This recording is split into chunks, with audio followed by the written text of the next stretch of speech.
Assalamualaikum warahmatullahi wabarakatuh. Perkenalkan, nama saya Fatur Rahman. Saya dari 12 IPS 3.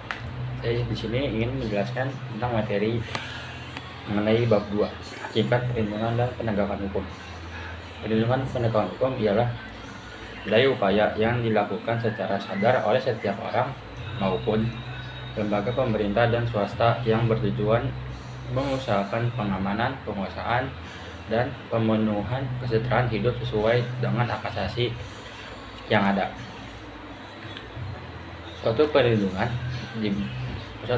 dapat dikatakan sebagai perlindungan hukum apabila mengandung unsur-unsur sebagai berikut, yaitu adanya dari pemerintah kepada warganya jaminan kepastian hukum berkaitan dengan hak warga negara, adanya sanksi hukuman bagi pihak yang melanggarnya.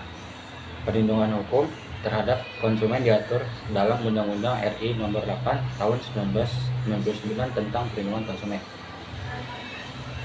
Menurut Sujono Sukanto, keberhasilan proses perlindungan dan penegakan hukum tidaklah semata-mata menyangkut ditegakkannya hukum yang berlaku, akan tetapi sangat bergantung pada beberapa faktor antara lain sebagai berikut, yaitu hukum itu sendiri, penegakan hukum, masyarakat, sarana dan fasilitas yang mendukung penegakan hukum, dan terakhir yaitu kebudayaan.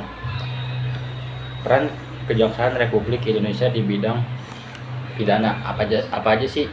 Yaitu ada melakukan penuntutan, melaksanakan penetapan hakim dan putusan pengadilan yang telah memperoleh kekuatan hukum tetap.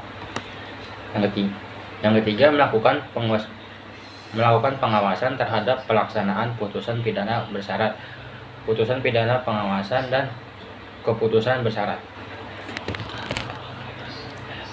Peran hakim sebagai pelaksana kekuasaan hakiman. Setiap hakim melaksanakan proses pengadilan yang dilaksanakan di sebuah tempat yang dinamakan pengadilan. Pengadilan secara umum mempunyai tugas untuk mengadili perkara menurut hukum dengan tidak membeda-bedakan orang.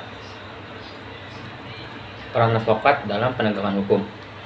Adapun tugas dari advokat secara khusus adalah membuat dan mengajukan gugatan jawaban, tangkisan, sangkalan, memberi pembuktian mendesak segera disidangkan atau diputuskan perkaranya dan sebagainya. Peran KPK yaitu melakukan penyidikan dan penuntutan terhadap tindakan pidana korupsi. Yang kedua, melakukan tindakan-tindakan pencegahan tindakan pidana korupsi. Yang ketiga, melakukan monitor terhadap penyelenggaraan pemerintah negara. Sekian dari saya. Assalamualaikum warahmatullahi wabarakatuh.